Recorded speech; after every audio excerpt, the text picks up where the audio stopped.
Bonjour et bienvenue à toutes et à tous. Je suis ravie de poursuivre avec vous aujourd'hui notre émission Happiness Factory, une émission qui vous invite à vous fabriquer un bonheur qui vous ressemble, un bonheur onctueux comme une mousse au chocolat miam et décomplexé car 0 calories. Youpi!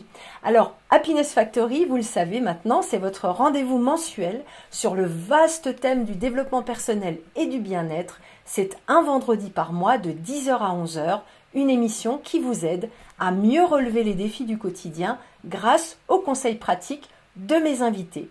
Alors aujourd'hui, nous parlons de thème astral et plus exactement, en quoi le thème astral peut-il être une boussole personnelle ? Et nous avons pour répondre à cette importante question, une spécialiste du sujet, Ophélie Zegel, fondatrice du Souffle d'Oz, astrologue, astrothérapeute spécialisée en psychologie positive. Bonjour Ophélie. Bonjour Barbara, et puis je te remercie beaucoup pour ton accueil dans ton émission. Et c'est avec plaisir que je répondrai à tes questions, aux interrogations que tu peux avoir sur l'astrologie et notamment, comme tu l'as dit, sur le thème astral. Et tu vas voir que j'en ai un paquet, ma chère Ophélie. J'en doute pas. Alors, on va tout de suite commencer par la question que beaucoup de gens se posent. Quelle est la différence, ma chère Ophélie, entre astrologie et voyance? Alors justement, non, effectivement, l'astrologie, c'est pas de la voyance. Alors, il y a beaucoup de confusion, effectivement, dans la tête des personnes. C'est que l'astrologie reste un domaine qui, donc, l'astrologie existe depuis déjà 7000 ans, et donc, du coup, c'est un domaine une pratique qui a traversé les siècles et qui a eu des périodes, effectivement, de renommée, que ce soit au niveau de la royauté, donc au niveau même de la Rome, de la Grèce antique à l'époque. Et il y a aussi eu des périodes où l'astrologie a été, si tu veux, a eu des périodes un peu plus, décriée, voilà, où c'était une pratique décriée, où c'était une pratique finalement qui était plus considérée comme liée à tout ce qui est obscurantisme, pardon. Et donc, du coup, ça reste une pratique qui reste floue dans la conscience collective. On ne sait pas trop, c'est un peu mystérieux, c'est un peu, voilà. Donc, finalement, tout ça, ça fait écho à des images qu'on a dans notre inconscient. On entend astrologie et puis tout de suite, on assimile ça à quelque chose de mystérieux, de secret, de pas clair. D'ésotérique, hein? Voilà, ce côté un petit peu ésotérisme. Et en fait, ce qui se passe, c'est que, alors, il y a différents types d'astrologie. Il y a l'astrologie mondiale, par exemple, qui va étudier le rapport entre la position céleste et des événements terrestres, parce que le principe de l'astrologie, c'est pas ce qui se passe en haut va influencer ou créer quelque chose qui se passe en bas, pas du tout. Donc déjà, il y a des millénaires passés, les astrologues qui étaient aussi astronomes, ils se sont rendus compte qu'en fait, il y avait un rapport synchrone. Quand il se passait quelque chose, certaines positions astrales au niveau céleste, et au même moment, d'un rapport synchrone, il se passait aussi des choses au niveau collectif, au niveau mondial. Donc l'astrologie mondiale étudie ça. Après, tu as l'astrologie aussi médicale, tu as l'astrologie prédictive, effectivement, mais qui ne fait pas vraiment de la voyance. L'astrologie prédictive, c'est tu vas être en mesure, en fonction des positions astrales, de pouvoir définir un climat énergétique, une ambiance énergétique particulière. Et comme l'astrologie est un langage symbolique, deux planètes qui auront cette position dans un signe particulier, ça va vouloir nous dire quelque chose. C'est une question, si tu veux, d'information.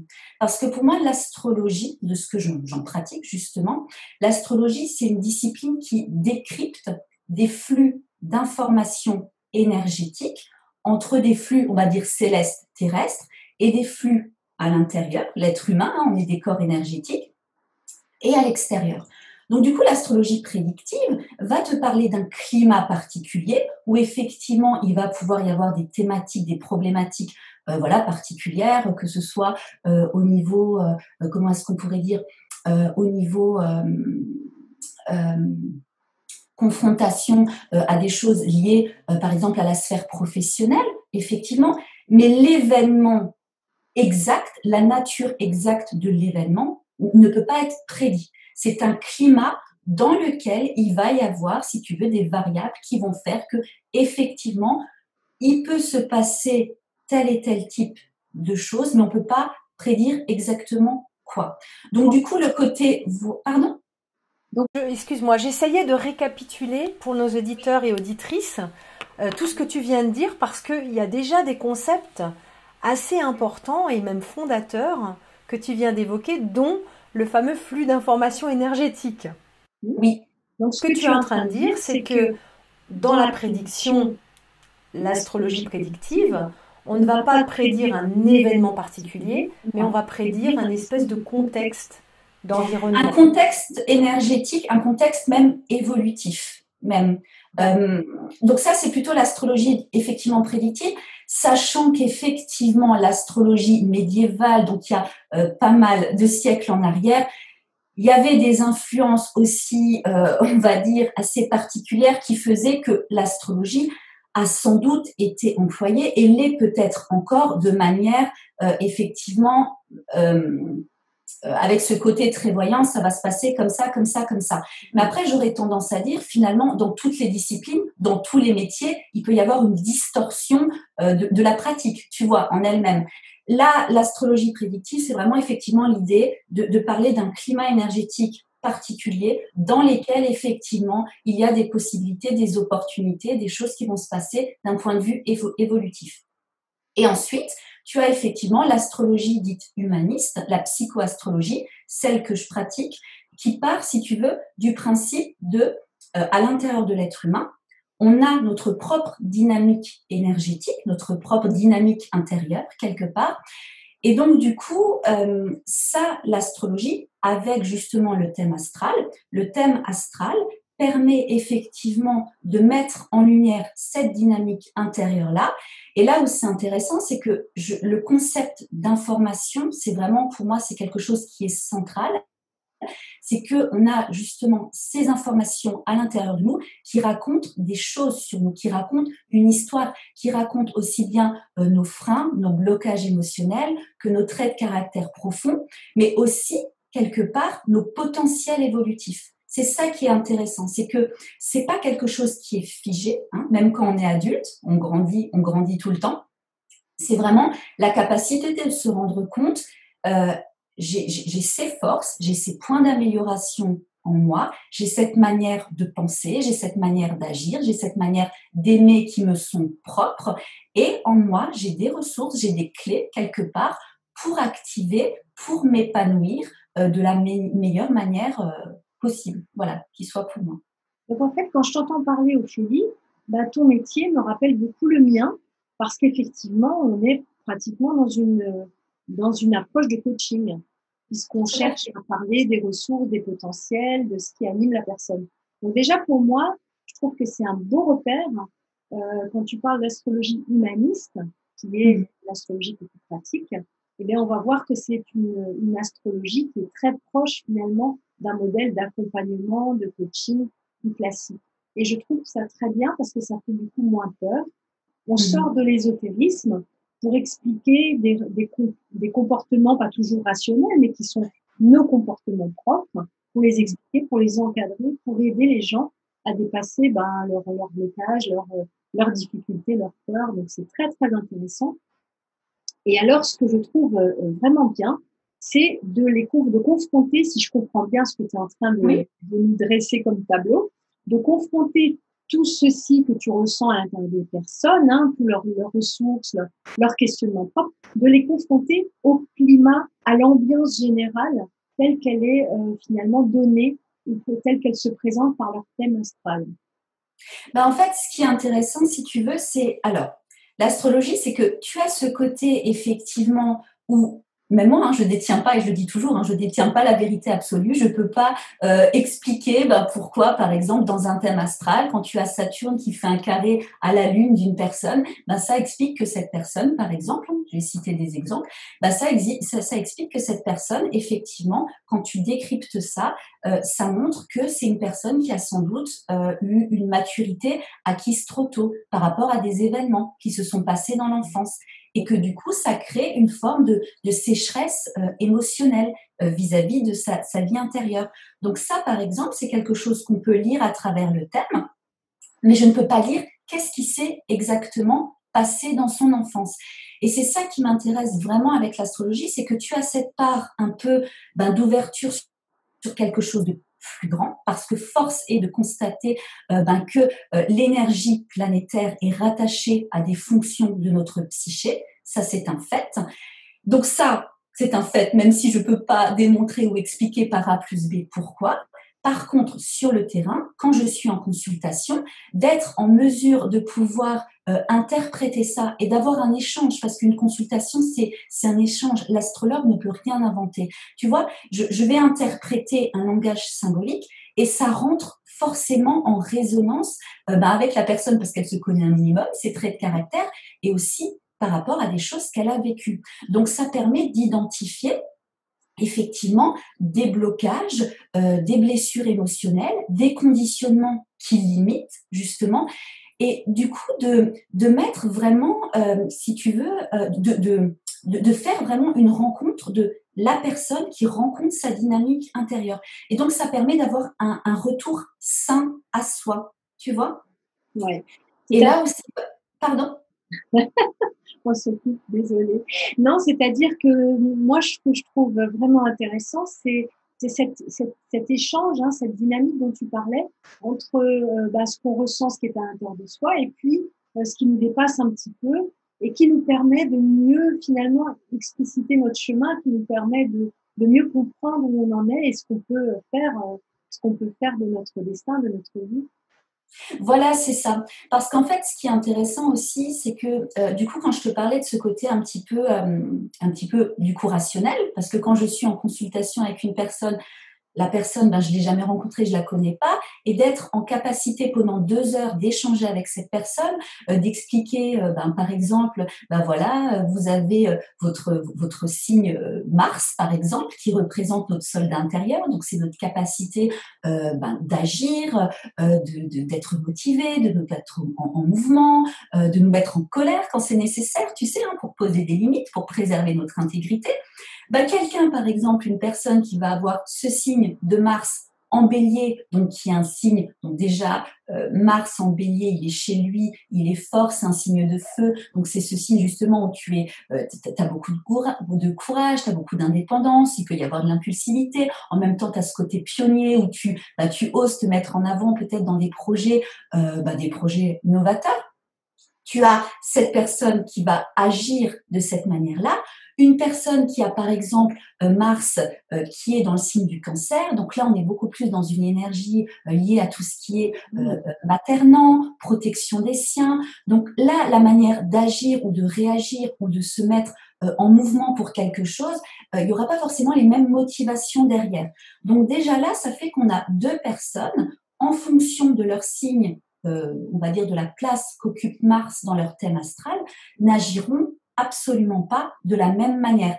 Et ça, et je tiens à le préciser parce que c'est très important, et ça, même si par exemple, tous les deux, ils sont lions, tu vois, parce que souvent, et c'est ça aussi la confusion que la plupart des personnes font, souvent on s'identifie qu'à son signe solaire. Voilà, moi je suis Balance, toi t'es Bélier, lui il est Gémeaux, et on s'arrête là. Et en fait, il faut se rendre compte que le signe solaire, ça représente notre roi intérieur, mais souvent la plupart du temps, on est des adultes où on n'ose pas forcément assumer, rayonner pleinement qui on est. Donc ce roi intérieur, ce soleil, tout l'objectif, c'est de l'asseoir sur son trône. Donc on va avoir des traits de caractère de notre soleil, mais ça ne représente pas 100% de notre personnalité, tu vois. Donc maintenant, 2 personnes qui vont avoir leur signe solaire en Lion, s'il y en a un qui a son Mars en Cancer et un autre son Mars en Bélier, comme je disais tout à l'heure, ils vont pas du tout avoir la même manière d'agir ou de réagir. Pareil, si un a son Mercure, qui est la planète, notre messager intérieur, c'est la fonction psychique qui nous permet d'analyser, de communiquer, d'avoir une compréhension du monde, tu vois, particulière. Ça représente le mental cartésien. rationnel, tu vois, notre intelligence. L'intelligence, on sait maintenant qu'il y a des multiples intelligences, l'intelligence logico-mathématique, l'intelligence émotionnelle, intuitive. Ben ça, on le voit aussi dans le thème astral.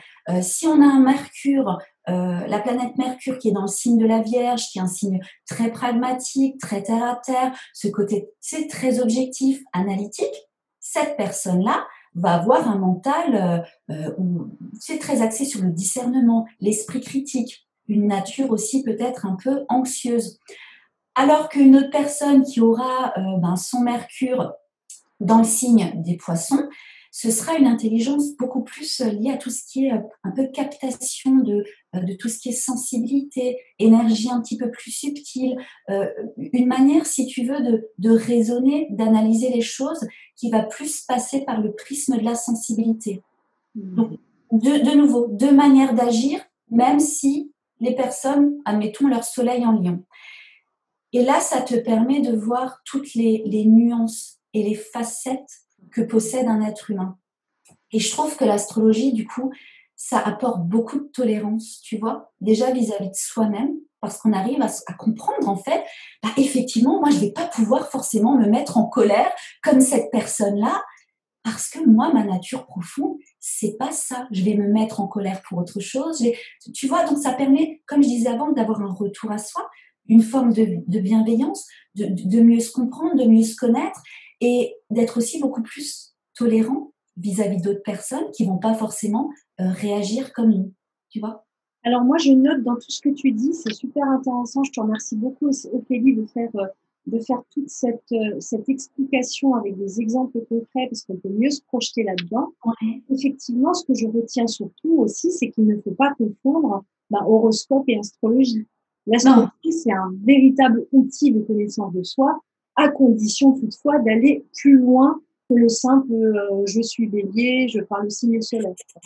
C'est ça, parce qu'en fait, la base, autant je disais, il ne faut pas se résumer à son signe solaire, mais surtout, et ça étonne souvent quand on ne connaît pas, quand on n'est pas familier avec l'astrologie, c'est qu'en fait, on possède les 12 signes en nous. On possède les 12 signes. Alors, je sais pas si on va bien le voir correctement à l'écran. Là, par exemple, c'est un thème, donc avec effectivement les 12 signes qui sont représentés. Et l'astrologie humaniste, on est dans une approche géocentrée, donc il faut imaginer l'individu qui est au centre. Et en fait, on possède les 12 signes énergétiques. Parce qu'en fait, les signes astrologiques, ce sont des énergies de vie. Et du coup, pour être en vie, pour se mettre en action, pour, exister, se réaliser, s'accomplir, on a besoin, par exemple, aussi bien de cette énergie du bélier que j'évoquais tout à l'heure, cette énergie, quelque part, finalement, d'élan de vie, d'impulsion, où tu te mets en avant pour quelque chose. L'énergie du bélier, si on part à la conquête, finalement, de notre place, de trouver notre place quelque part. Et donc, le bélier, on est plus, par exemple, dans cette énergie qui dit « je veux », où tu as la capacité de t'affirmer, de défendre ton droit à l'existence. Et en fait, il faut garder aussi en tête que les signes, les énergies, il n'y a pas un signe mieux que l'autre, ou une planète, une fonction psychique mieux que l'autre, pas du tout. Il y a tout qui est en complémentaire, il y a tout qui est en synergie, et surtout, il y a tout qui est soit en énergie haute, soit en énergie basse. On est vraiment dans ce principe de polarité. Et chaque signe fonctionne par axe pour s'équilibrer. Il faut vraiment imaginer que les signes, en face du bélier, par exemple, tu as la balance. Et c'est deux faces d'une même pièce. Le bélier, je disais tout à l'heure, l'énergie haute, c'est la capacité de se mettre en action, de se mettre en mouvement, de se mettre en colère quand c'est nécessaire pour défendre son intégrité.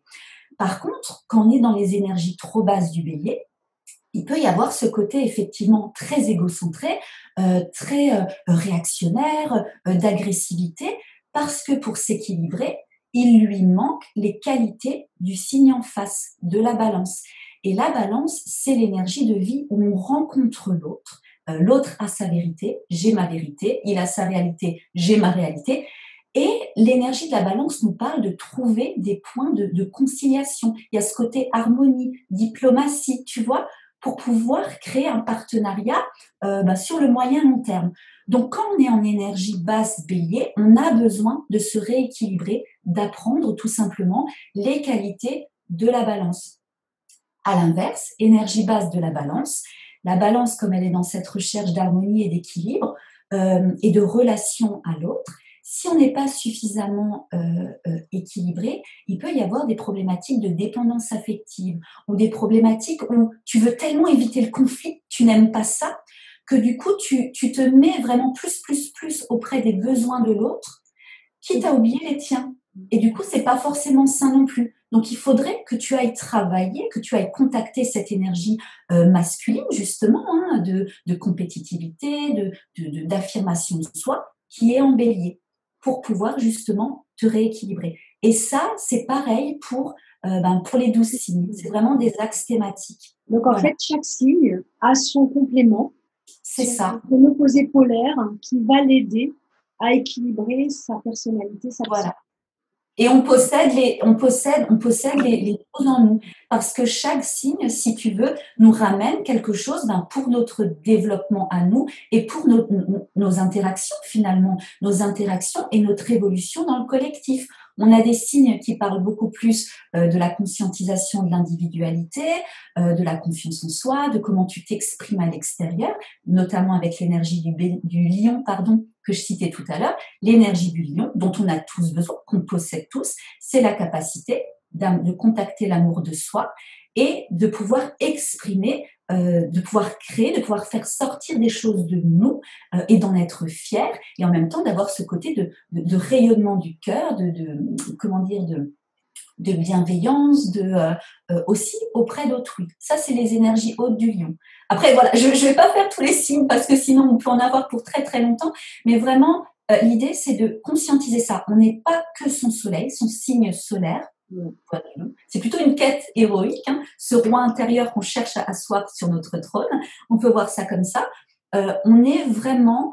et ça, je fais un petit aparté avec justement Carl Gustav Jung, donc qui n'est pas forcément très connu en France parce qu'il y a plutôt Freud qui a, les deux psychanalystes du XXe siècle, mais Jung a intégré, là au XXe siècle, dans ses travaux notamment liés à tout ce qui est psychologie des profondeurs, il a intégré justement l'astrologie dans ses consultations. Il a fait pas mal de ponts entre l'astrologie et la psychanalyse, en mettant justement en lumière que les planètes d'un thème astral représentent justement des fonctions psychiques qui, à la base, sont neutres, voilà, qui veulent s'exprimer de manière neutre, mais force est de constater que dessus, on peut posséder des mémoires familiales, des mémoires transgénérationnelles qui justement empêchent ces planètes-là de manifester qui elles sont vraiment.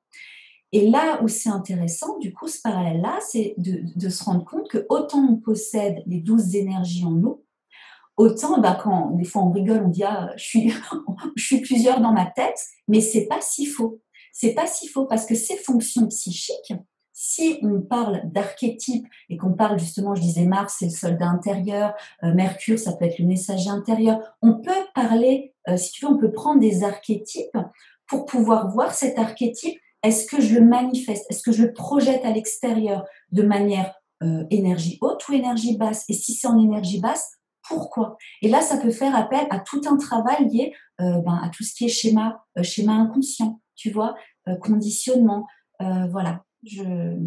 C'est super. Écoute, moi, je pourrais t'écouter pendant des heures, Ophélie, parce que du coup, je vois l'astrologie sous un angle très nouveau pour moi aussi. Puisque je ne suis pas plus versée que ça dans cet art. Et je trouve très juste ce que tu dis, tu fais référence à Jung. Effectivement, Jung a beaucoup travaillé sur les archétypes. Et c'est aussi un des premiers à avoir utilisé des outils qui, à l'époque, étaient vus comme ésotériques. Tu parles de l'astrologie, il a aussi utilisé l'hypnose, il a utilisé des choses tout à fait. En son temps, étaient totalement novateurs. Et aujourd'hui encore, on en revient à ses travaux parce qu'il a intuitivement, il a aussi parlé des synchronicités, il a intuitivement mis à jour des choses. Et tu me disais quand on préparait l'émission, et je trouvais ça très juste, tu disais que quand on expérimente l'astrologie, on se rend à l'évidence que dans la vie, il y a des choses qui existent, des informations pertinentes qu'on peut constater, mais que notre mental n'est pas en capacité d'expliquer.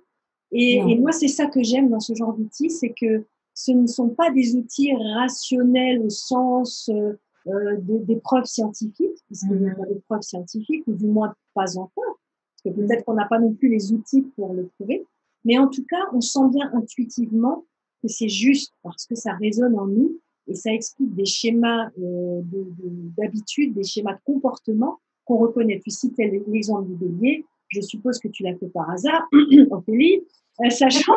Pardon, attends, excuse-moi, ça a coupé. Tu disais quoi? Je disais que tout à l'heure, tu citais l'exemple du bélier, je suppose que tu l'as fait par hasard, hein, sachant… Non, même pas. Mais après, j'y ai pensé. Mais tu vois, c'est justement une jolie rencontre parce que moi, étant balance, j'ai dû travailler ces énergies du bélier. Et moi qui suis bélier, je ne me suis pas du tout reconnue dans ce que tu disais. Donc non, c'est vraiment très, très intéressant. Et c'est vrai qu'on ne peut pas passer en revue les 12 signes, c'est pas le propos de cette émission, mais c'est le propos à toutes nos auditrices et à tous nos éditeurs, ce que je veux qu'ils entendent, ce que je souhaite, en tout cas de tout mon cœur, qu'ils entendent dans tes propos, c'est que c'est un véritable outil de connaissance de soi. Et ça, c'est irremplaçable. On est, pour moi, tenu, c'est presque une obligation en tant qu'être humain, nous qui avons gagné la loterie ovarienne, hein, nous qui sommes dans des pays occidentaux développés, qui avons tous nos besoins de base pour l'essentiel couverts, on est sur la pyramide de Maslow, on est tout en haut, je trouve que c'est absolument important, indispensable d'avancer sur le chemin de la connaissance de soi, même si ça prend du temps, même si c'est pas facile, même s'il faut toute une vie pour y arriver. Et ce que j'aime dans les propos que tu viens de tenir, c'est justement que l'astrologie est un de ces outils parmi d'autres qui peut nous aider, moi aussi, à avancer là-dessus. Et c'est vraiment tout à fait fascinant. Mais tu sais, moi, ce qui me fascine aussi, c'est que moi, j'en parle en termes vraiment de boussole personnelle. C'est qu'à un moment, tu as cet outil vraiment de décryptage. Hein, c'est des symboles qui racontent quelque chose. Et quand tu expérimentes, parce que moi, j'invite toujours les gens à faire preuve d'esprit critique, de discernement et d'expérimenter au maximum, justement pour pouvoir se dégager de certaines croyances, tu sais, où tu dis, oh, de toute façon, que ce soit l'astrologie ou n'importe quoi, hein. Oh, mais j'y crois pas, c'est n'importe quoi.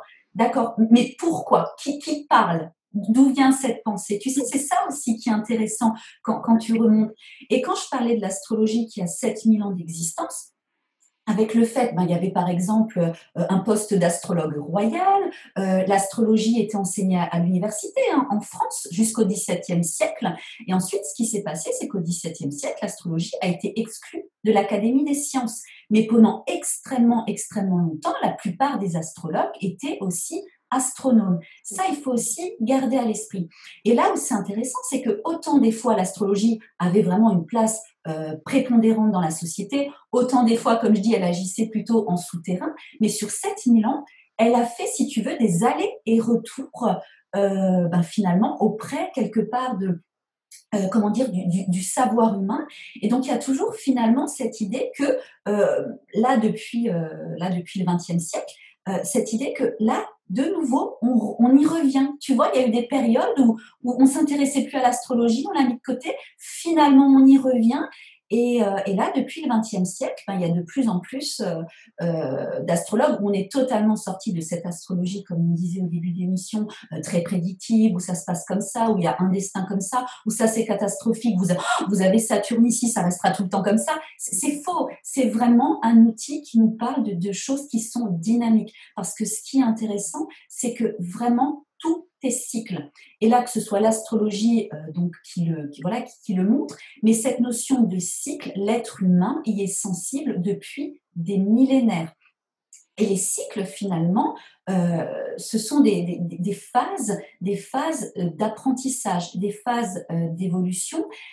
Et l'outil astrologique, c'est effectivement de comprendre, j'ai ça en moi, c'est quelque chose de dynamique parce que voilà, qu'on le veuille ou pas, les astres sont encore en mouvement au-dessus de nos têtes et il arrive des fois que certains astres rentrent la position qu'ils occupent par exemple actuellement, rentre en résonance avec certaines choses qui sont en nous, certaines positions astrales de notre thème à nous.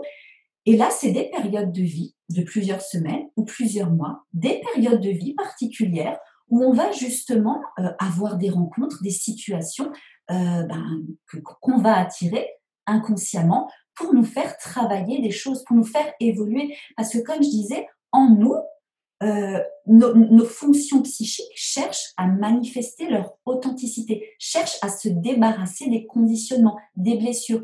Et c'est pour ça qu'à un moment, il peut y avoir une forme de déséquilibre entre ce côté intuitif, une intuition qu'on peut avoir qui nous dit « mais si, il faut que je fasse ça, il faut que je me lance là-dedans, il faut que j'essaye ça, il faut que je mette un terme à ça ». Et il y a le mental qui arrive derrière, qui nous bloque, qui nous fige, parce qu'on est rattaché, on est lié à des peurs, à ce mental qui fait des projections de futur qui n'existent pas, parce que le mental, lui, il déchiffre, il analyse, il décortique par rapport à des expériences passées et par rapport à des fausses croyances. Parce que lors de mes consultations, je dis toujours, il y a une différence entre qui on croit être par rapport aux projections et aux attentes qu'on a eues sur nous, tu vois, et qui on est vraiment, tu vois. Il y a souvent un décalage par rapport à ça. Et ça, c'est la fonction justement mercurienne, ce Mercure, ce mental, qui souvent nous induit en erreur. Donc en fait, puisque tu parles justement de la façon dont ça se passe en consultation, du moins tu viens de donner une petite piste, est-ce que je rebondis là-dessus, comment se déroule une consultation avec toi? Comment ça se passe? Alors, moi, je propose différentes choses. C'est vrai que je propose différentes consultations. J'ai une consultation où c'est plus une initiation à l'astrologie pour découvrir son thème sans forcément rentrer en profondeur, parce que suffit qu'une personne soit pas engagée ou n'ait pas envie d'aller vraiment, tu vois, contacter certaines choses qui peuvent être un peu confrontantes. Donc là, c'est une initiation, ça dure 1 heure. Sinon, il y a effectivement l'analyse complète du thème. Donc là, ce qui se passe, c'est que en fonction des coordonnées de naissance, donc la date, le lieu, l'heure de naissance, moi, à ce moment-là, donc je réceptionne ces informations de la personne,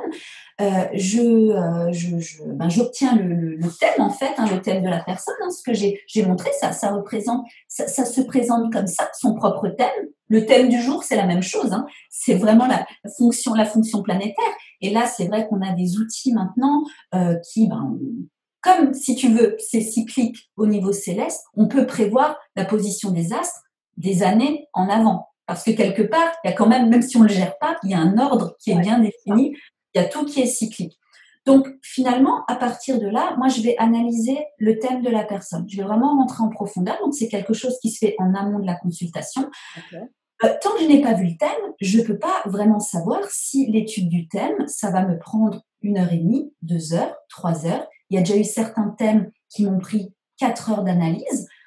Tu vois, en fonction effectivement de certaines configurations où je me rends compte que là, il peut y avoir un blocage, il faut creuser encore plus loin. Donc, ça prend un certain temps.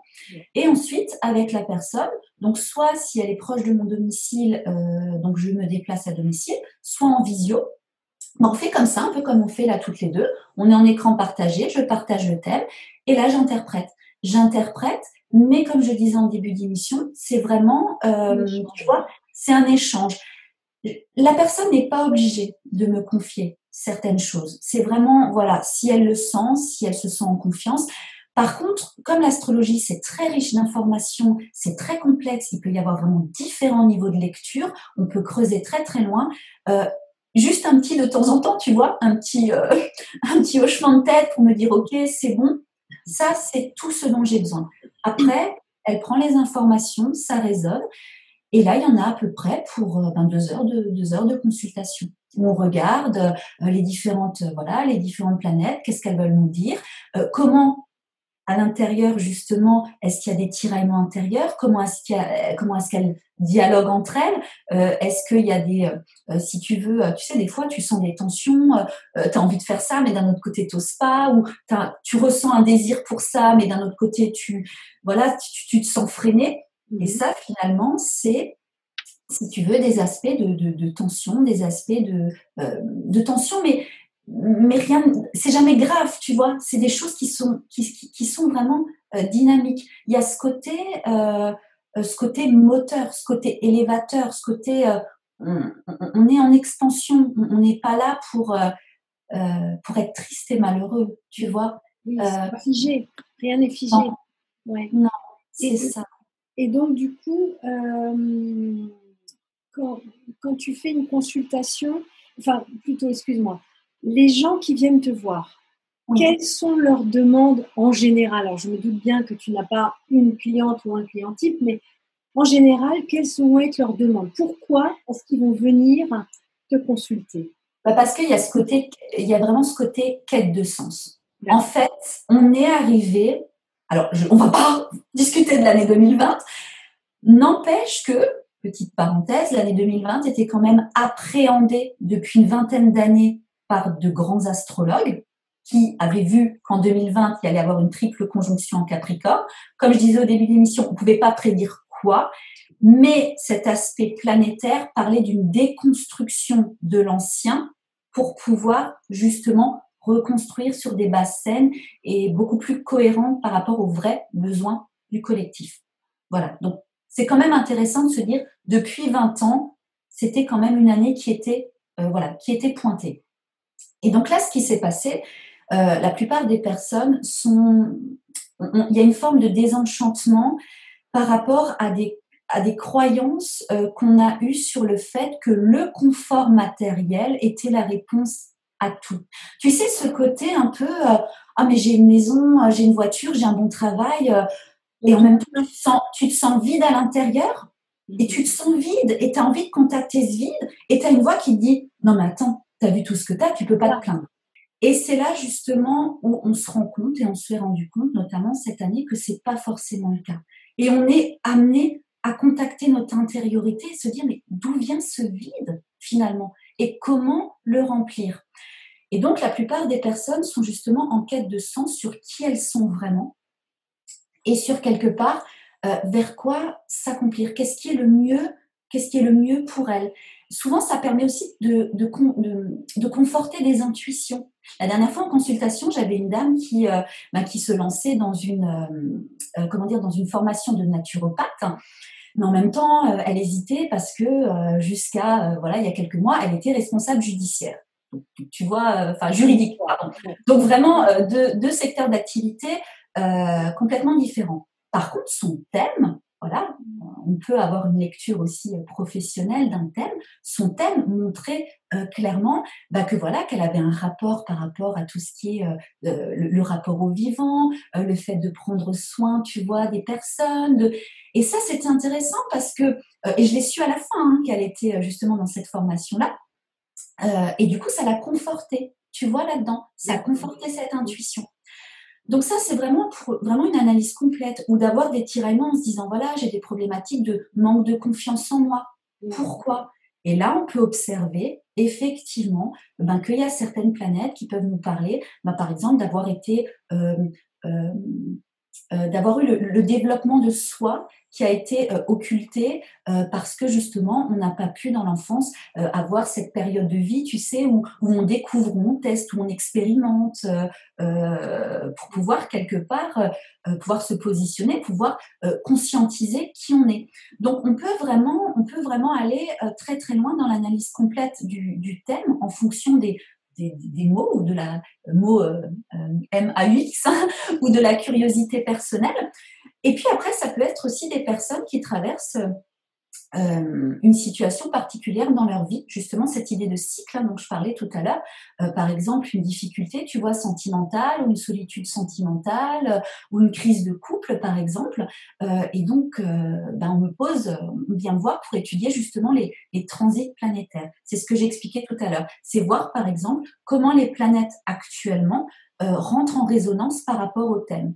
Et là, ça peut évoquer de voir, souvent quand c'est ce genre de questions-là, je peux observer qu'il y a Saturne actuel qui fait un aspect dissonant par rapport à Vénus, qui représente notre manière d'aimer, le côté affect du thème, et ben il va y avoir un aspect de tension.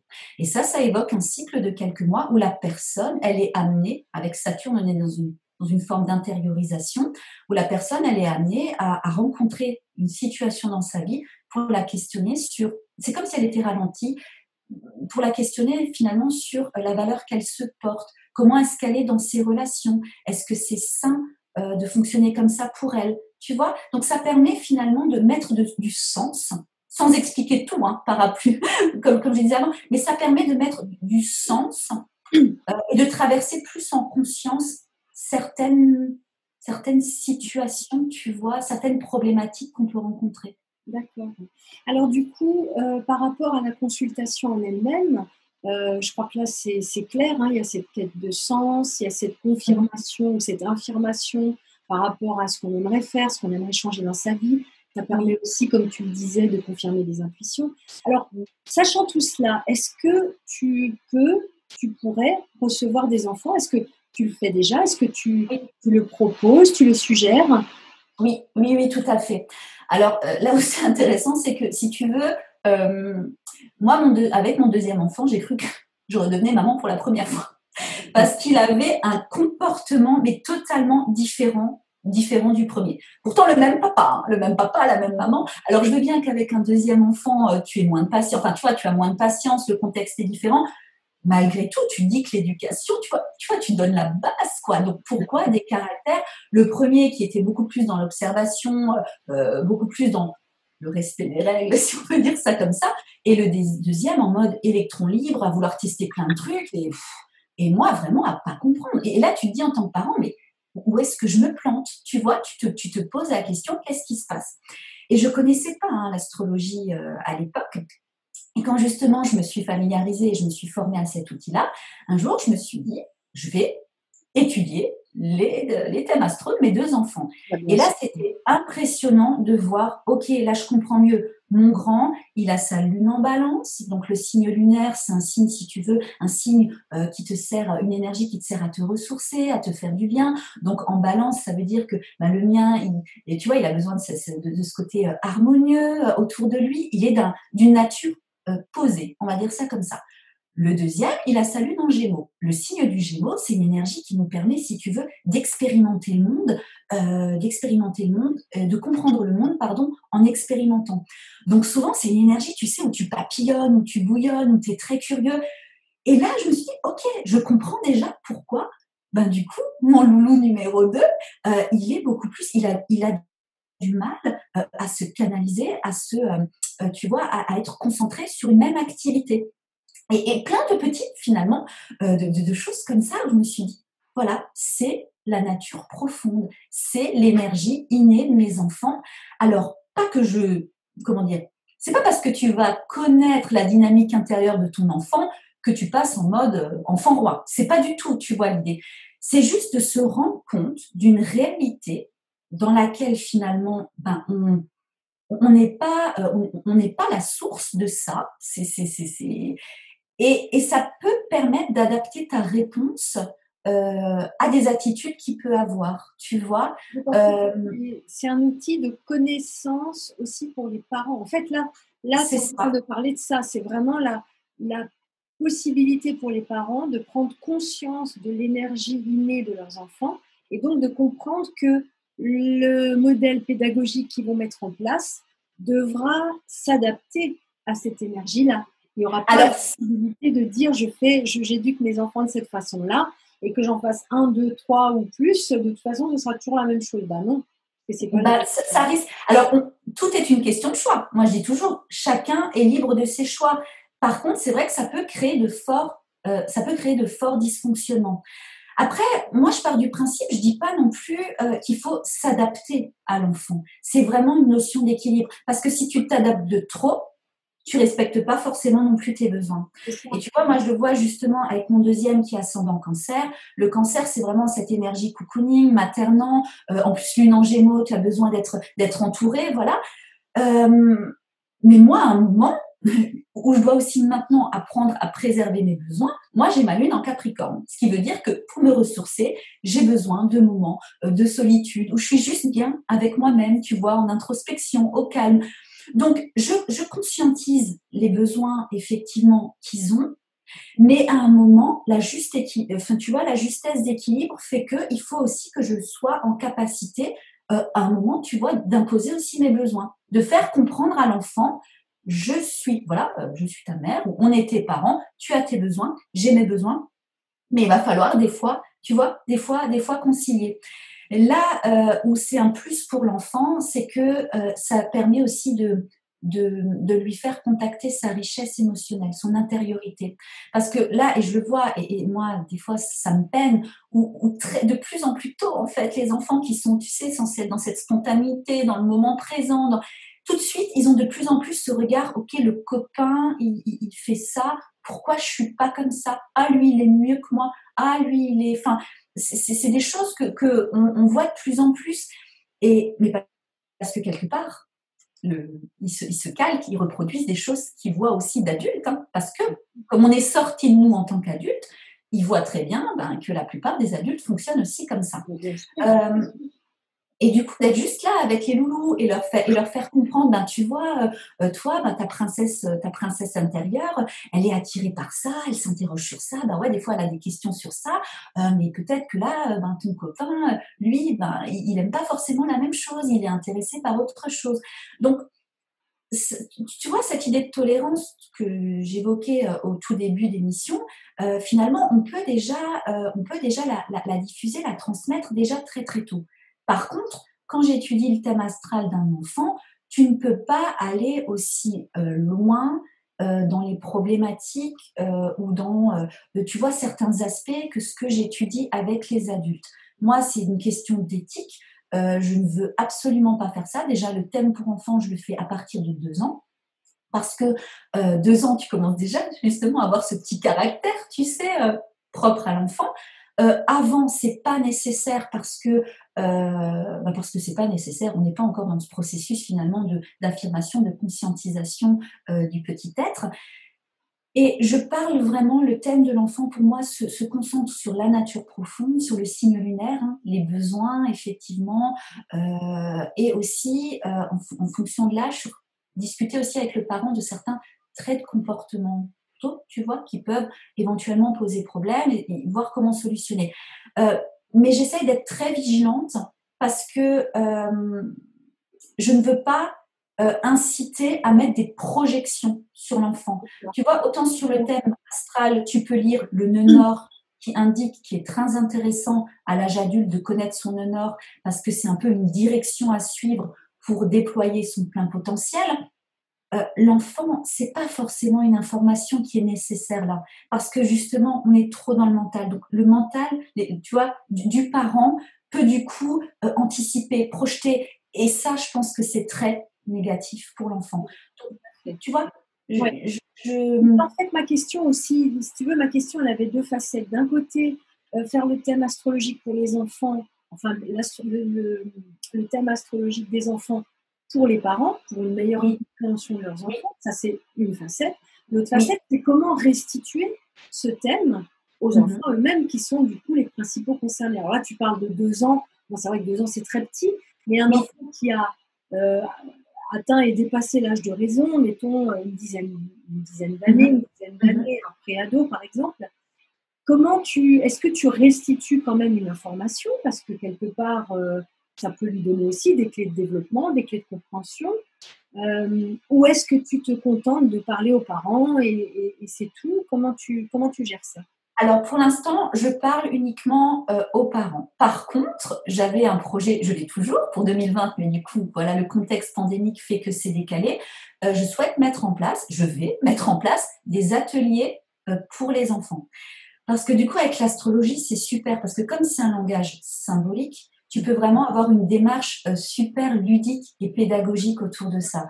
Tu vois, le thème astral, pour les loulous, tu peux expliquer voilà, que c'est un château. Dans ce château, qui est ton château intérieur, tu as différentes pièces avec des décors spécifiques. Donc, par exemple, tu rentres dans la pièce, donc l'énergie du lion, tu rentres dans la pièce du lion, il y a de la dorure partout, il y a des miroirs, il y a voilà, tu rentres dans l'énergie, tu rentres dans la pièce du cancer, donc là, ça va être le côté vraiment, tu sais, très cocooning. Donc ça, déjà, tu peux vraiment travailler la visualisation par rapport à ça.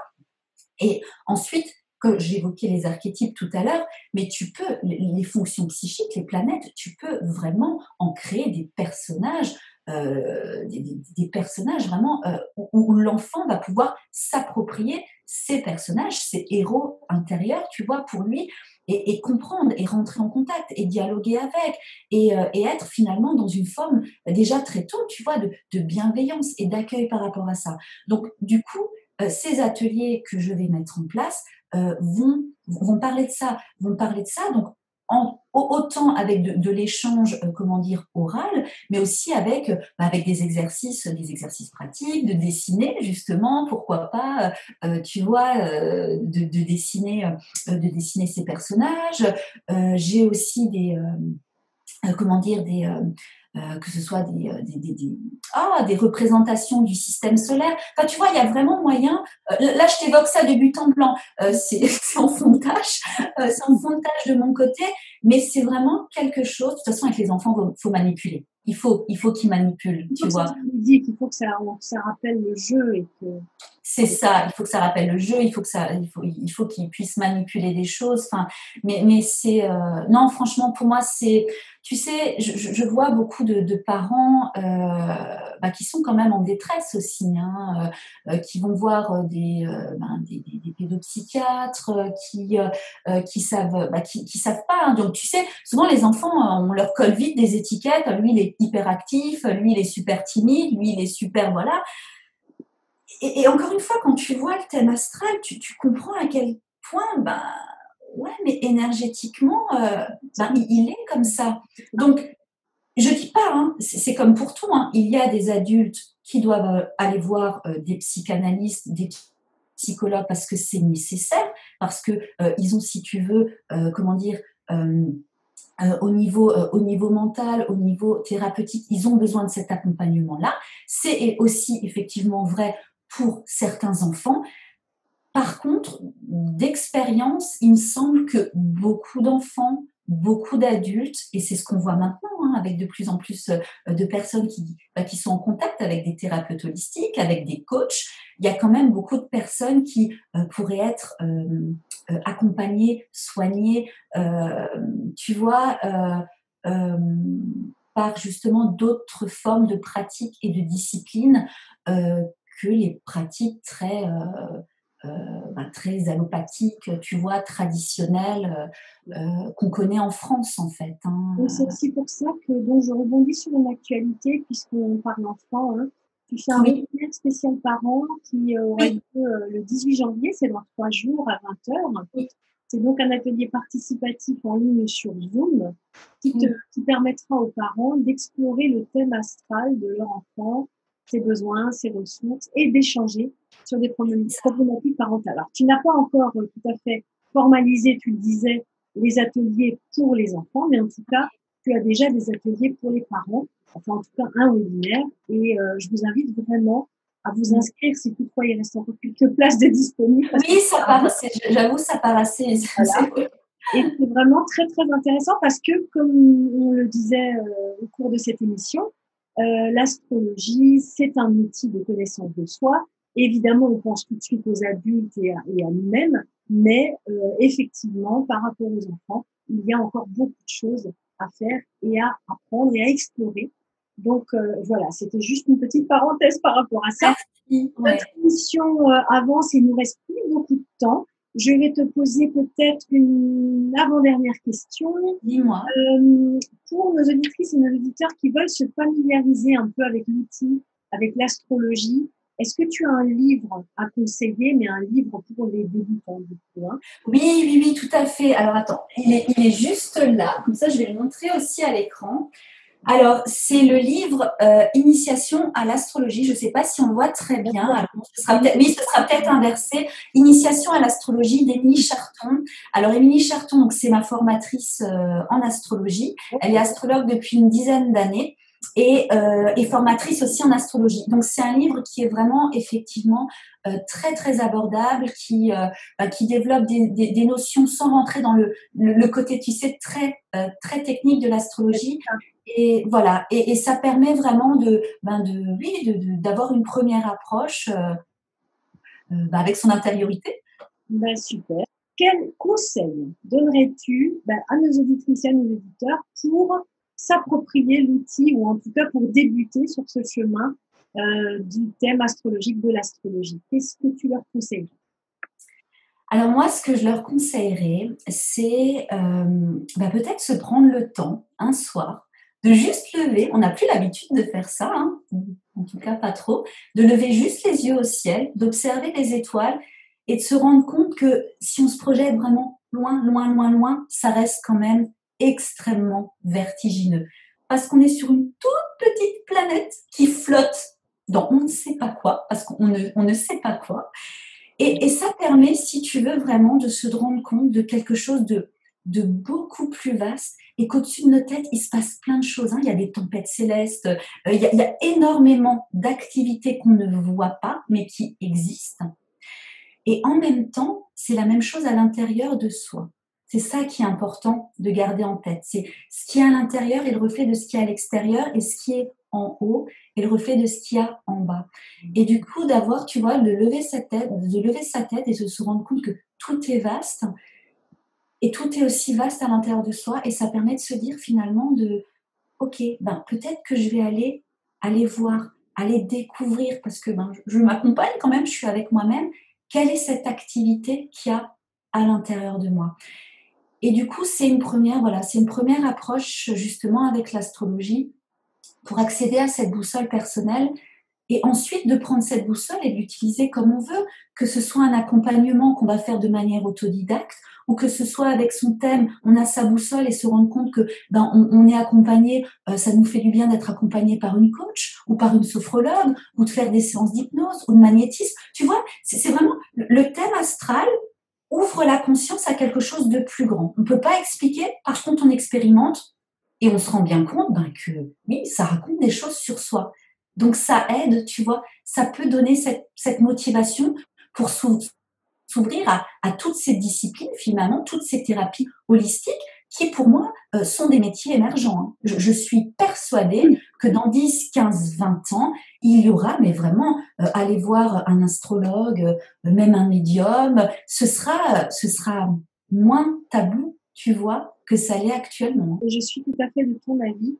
L'avenir va être à tous ces outils, j'appelle ça des outils, c'est pas très joli comme mot, mais oui. Des méthodes, tous ces processus d'accompagnement, de compréhension de soi, qui sont pas forcément scientifiques, ou en tout cas qui n'ont pas encore été prouvés et démontrés au sens scientifique, mais qui nous aident à mieux vivre finalement. C'est ça qui est important. C'est des outils qui nous aident à mieux vivre, à mieux nous comprendre, à mieux nous intégrer dans la société, à trouver des éléments de réponse qu'on cherche. Hein. On met parfois toute sa vie à chercher certaines réponses, la réponse à certaines questions. Oui. Et j'apprécie beaucoup ton intervention parce qu'elle apporte justement cet élément qui est à la fois à mi-chemin entre des choses rationnelles et des choses un peu irrationnelles. C'est ça, mais toujours avec cette idée de quand on contacte son intériorité, du coup ça permet de s'ancrer en soi et de se rendre compte que même finalement quand les choses fluctuent à l'extérieur, si on a la capacité de s'ancrer en soi, on se rend aussi compte qu'à la base, l'être humain, l'humanité, a vécu énormément de cycles et que tout souvent est fin et commencement et que l'être humain possède en lui la capacité de rebondir, de créer. Tu vois, il y a vraiment cette idée aussi de se dire que voilà, on peut se mettre en avant. On a quelque chose, on a une direction vers laquelle s'épanouir. Voilà.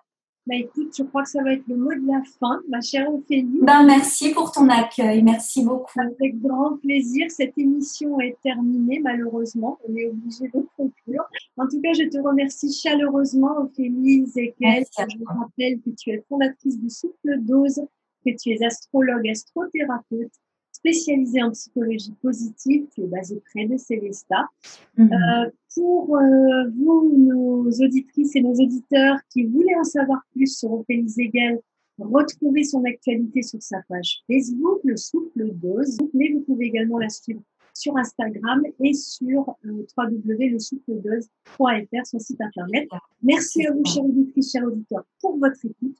Vous pouvez nous suivre, bien sûr, sur les réseaux sociaux, Facebook, Instagram, et écouter le podcast de l'émission en replay sur thehappinessfactory.com ou encore visionner cette vidéo, puisque nous nous sommes enregistrés en confinement, sur YouTube. Nous nous retrouverons pour notre part en février pour une nouvelle émission Happiness Factory avec notre invité.